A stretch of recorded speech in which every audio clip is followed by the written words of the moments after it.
And what do we want to start off with? We should start with Fear and Hunger. I want to hear you guys' full Fear and Hunger? Fear and Hunger? Okay, we start off with Fear and Hunger. And there is a lot of PPs in that game. You might have noticed. Yes. So if you we didn't download the mods. if you wanna watch this episode with all of those reactions like fully in the episode, you can go do so over our Patreon. Yep. Yeah. Unfortunately, it'll be a lot Trash longer.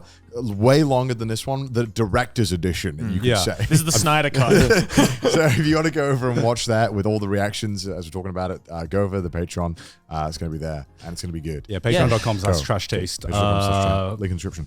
Yeah, so... Fear and Hunger. Yes, I'm so happy that both of you guys played this. Yeah. First of all, I could feel your excitement when I loaded it up. All right, first of all, tell me, just tell me everything. You look like a giddy little kid right now. Just tell me everything. Okay, well, at least with me... Okay, first of all, I know. Who did you pick? Who's your character? I chose 3 characters. Chose 3? Bro! Yeah. Wait. You had an hour, Joey. How the fuck did you have time to pick 3? Bro, I died every 5 minutes. And I'm like, this game is ass. So allow me to, I'm sure all of you know, I'm obsessed with this game called Fear and Hunger.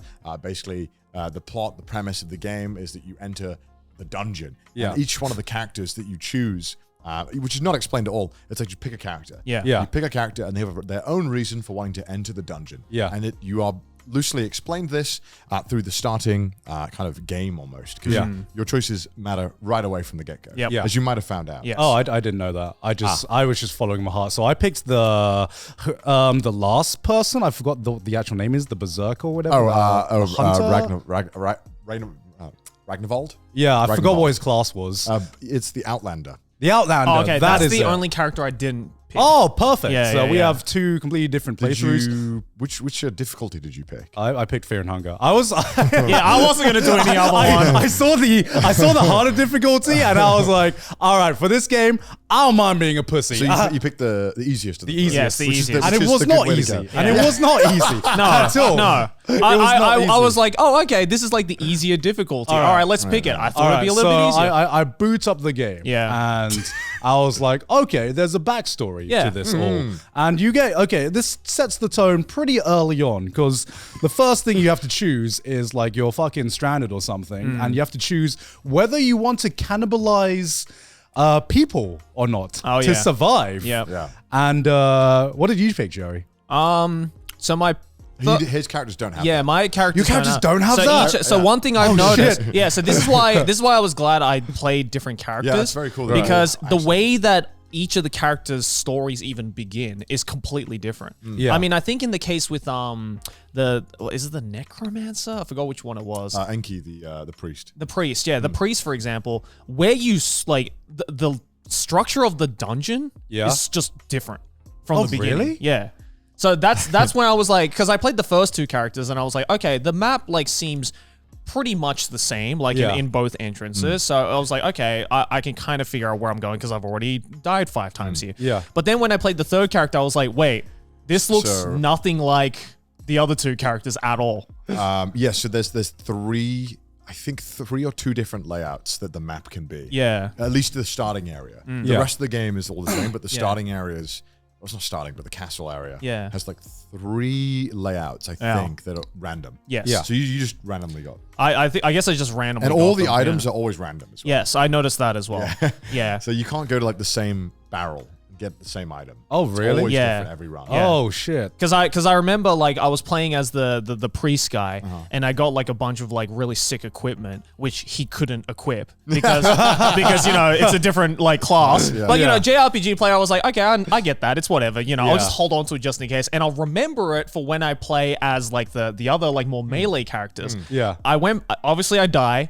I start my new game up again, but with a melee character this time, and I'm like, all right, I know exactly where like I remember exactly where like the meat cleaver was. I remember where like the helmet was, and I go there, and it's like you got 5 torch boxes. I'm like, what the fuck? It's randomized. Yeah, it's all totally random. It's all random. Yeah. Oh, it's all random? all random. Every run's different. Yeah. All right. So I loaded up a game. I've only played 1 character, and I'm wondering how much of the game you experienced, Joey, because if you changed character every time you died, Yeah. I died every like 5 minutes. Oh no, I did too. Okay.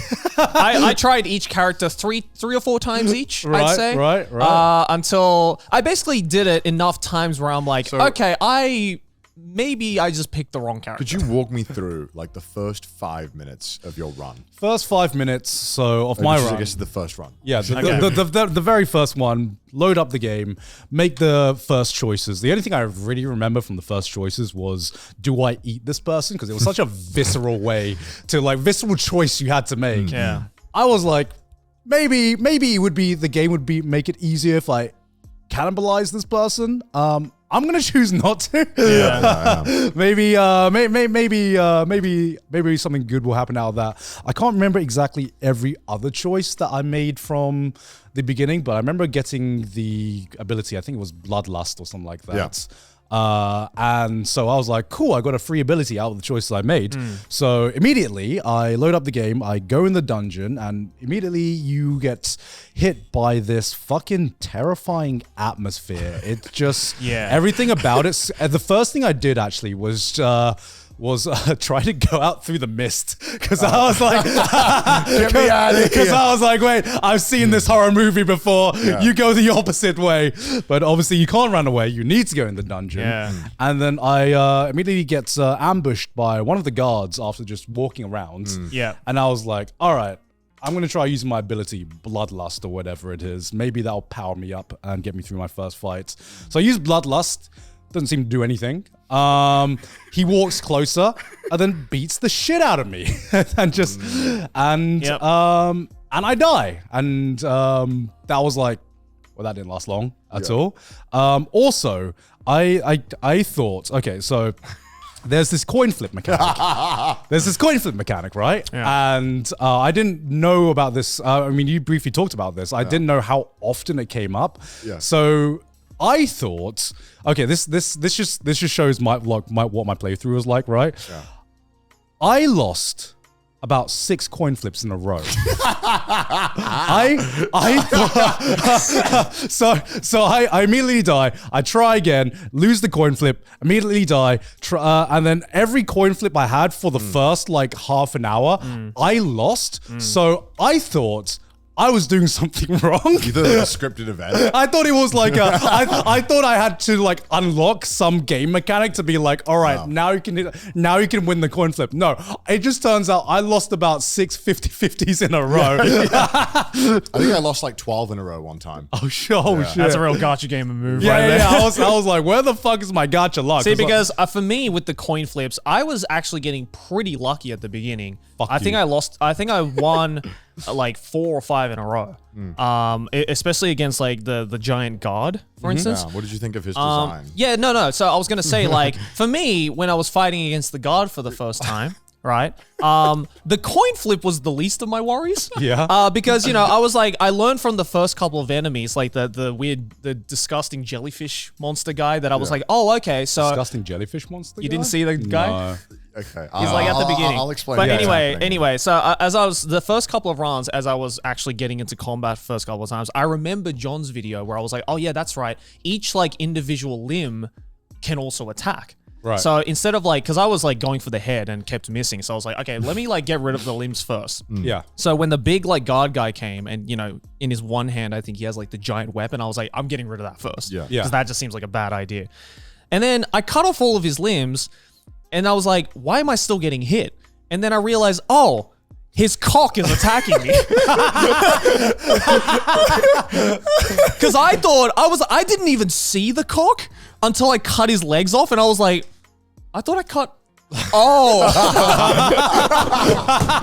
Like, I knew the game had a lot of like phallic imagery in it. Yeah. And it does, obviously in the backgrounds and stuff, but like I was like, I didn't think it was gonna be like that blatant. Like, Oh yeah. like, it was like, oh, that's a schlong right there. And it's attacking me. Wait. Can you show me a picture of this jellyfish guy? You did. I know why you didn't see him, guy. Oh, you didn't see it? I think I can explain what happened. Okay. Yeah, because I fought him like every single run, and he was probably one of the easier guys. Okay, no, I this didn't guy. see that. Okay. No. So because I love hearing you guys not know what the fuck is happening. Yeah. Yeah. So to give you a bit of backstory, basically every character, as you know, you did 3 characters in your character. You're presented with basically the reason why your character is heading to this dungeon. Yeah. So Ragnarvold, He wants revenge. He wants revenge because Yeah.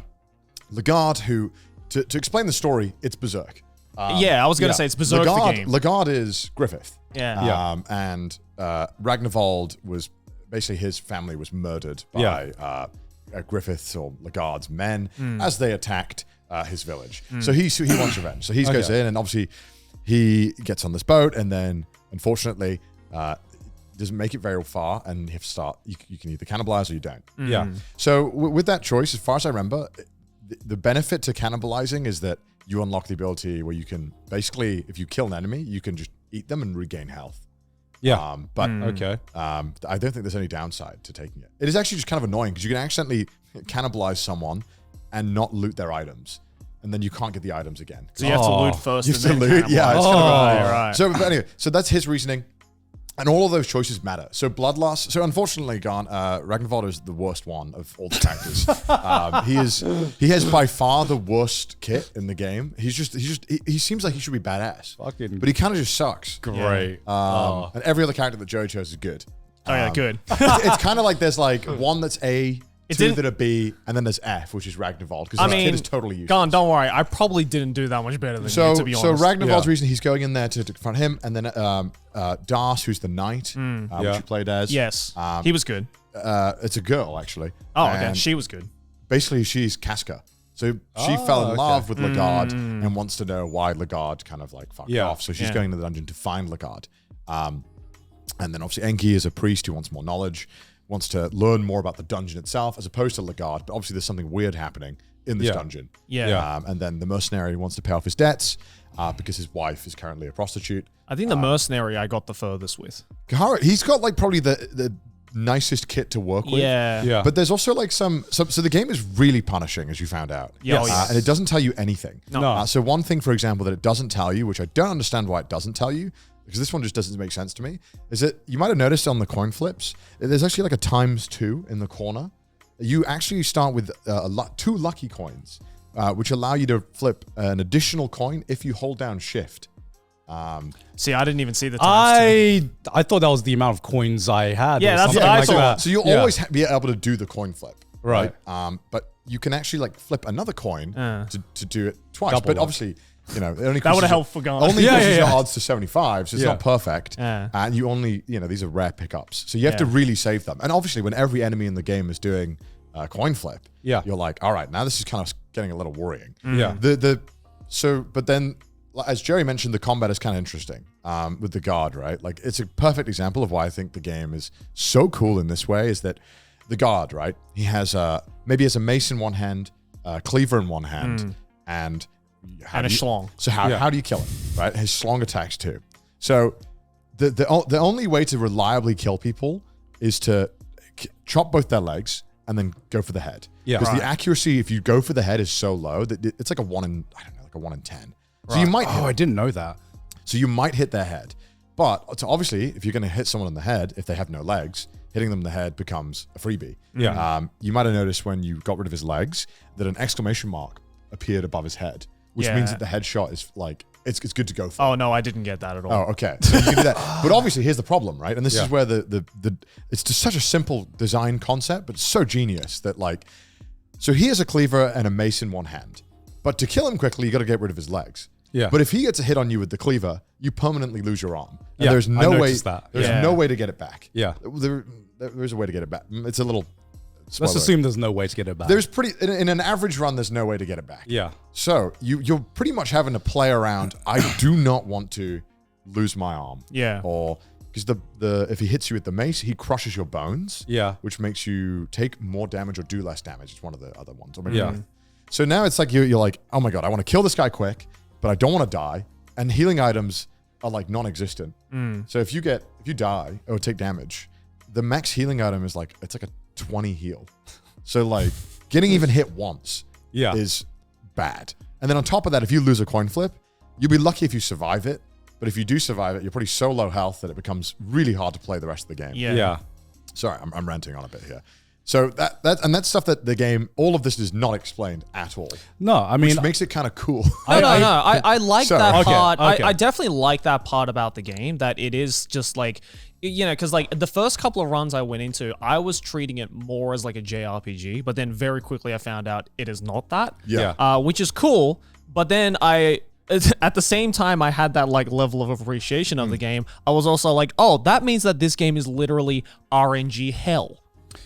It's all about playing around RNG. Yeah. But you can be prepared by, I guess, just having to unfortunately just play the game about. Yeah, exactly. But so one of the things that I thought was so cool right away, and Gaunt fell for this, is that you're immediately in this courtyard, right? And what do? You go forward. You see the gate. And the reason you didn't see the amoebas is because Joey went to the left. I went to the left side. oh, There's a little storage, little hole thing Next to the dead horse. that looks like a kind of like alleyway. If you can show it. I totally missed that. And what the game is trying to tell you without telling you is like, look, it's too dangerous to keep going into the castle. This is the courtyard. Maybe like the Fear and Hunger style. I got there. This is the furthest I got. Yeah, no, that's so. Did you ever go into the gate then, Joey?